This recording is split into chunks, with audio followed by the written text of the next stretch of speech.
Topic है टंग anomaly.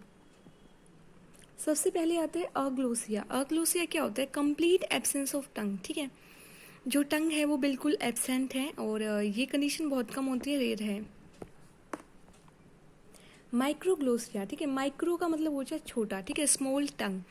अब अगर हमारा जो टंग का साइज है अगर वो स्मॉल होगा तो उससे क्या होगा? मैंडिबुलर की जो ग्रोथ होती है ना वो अफेक्ट होती है टंग के साइज की वजह से। ठीक है, अगर टंग का साइज छोटा है तो मैंडिबुलर की ग्रोथ अच्छे से नहीं हो पाएगी, मिल्क सकिंग में प्रॉब्लम होगी।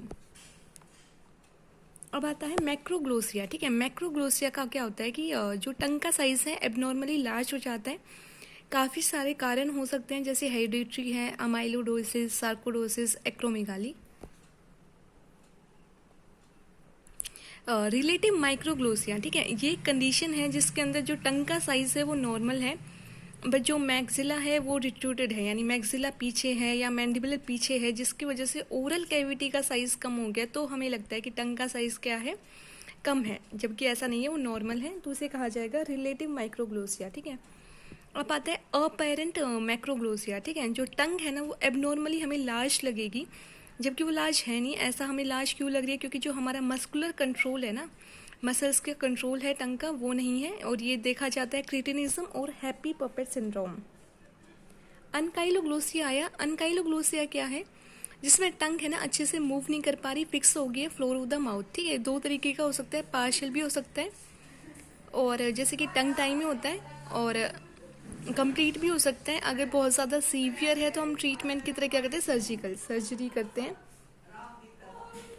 अब आता है फिशर टंग। ठीक है, फिशर टंग होता है जैसे कि ये आपको दिख रहा है, यहाँ पे ग्रूव्स हैं। ठीक है, अब बहुत ज़्यादा डीप ग्रूव्स हो जाती हैं तो उसकी वजह से फूड का जो डेब्रिस का एक्यूमुलेशन होना स्टार्ट हो जाता है। जो मिल्कसन रजोंथल सिंड्रोम है उसके अंदर इसका देखा जाता है ये फिशर टंग। अब क्या करेंगे ट्रीटमेंट में? क्या आएगा? Brushing of tongue. ठीक है, अच्छे से क्लीन कर दोगे तो एक्यूमुलेशन नहीं होगा। मीडियन रोम्बोइड ग्लोसाइटिस, ठीक है, डायमंड शेप की होती है और टंग के मिड में, ठीक है, असिम्टोमेटिक रहता है, कोई ट्रीटमेंट की ज़रूरत नहीं है। अब क्या होता है कि जो टंग के मिडल में है तो बार बार ये पैलेट के साथ टच होता है जिसकी वजह से आता है किसिंग लीजन। ठीक है, पैलेट के ऊपर लीजन आ जाता है, उसे कहेंगे किसिंग लीजन। ठीक है, फिर आता है जियोग्राफिक टंग। ठीक है, इसमें क्या होता है कि डीपेपिलेशन हो जाता है। ठीक है, जो पेपिला है ना वो अपने क्या होता है, एब्सेंट हो जाते हैं। फिलीफॉर्म पेपिला एब्सेंट हो गए और जो फंगीफॉर्म पेपिला है वो हैज़ अ रेड डॉट आपको दिखाई देंगे टंग के ऊपर।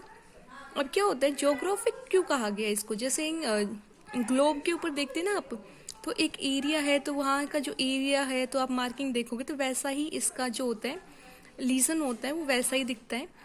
और माइग्रेटरी इसलिए कहा जाता है क्योंकि एक एरिया से हील होके टंग के ऊपर ही दूसरे एरिया में चली जाएगी। ठीक है, तो इसलिए इसको माइग्रेटरी ग्लोसाइटिस कहा जाता है। पेनलेस है। कई बार क्या होता है कि बर्निंग सेंसेशन इसमें हो जाती है। स्पेसिफिकली कोई ट्रीटमेंट नहीं है बट हम विटामिन का हैवी डोज दे सकते हैं। ठीक है, कई बार हम एंटी हिस्टामिन्स देते हैं और लोकल स्टेरॉइड्स लगाते हैं।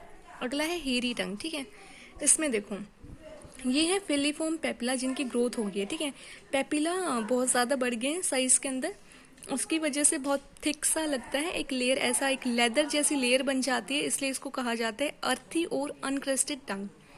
अब इतने ज़्यादा ये साइज में बढ़ गए हैं पेपिला तो उसकी वजह से गैगिंग सेंसेशन आता है।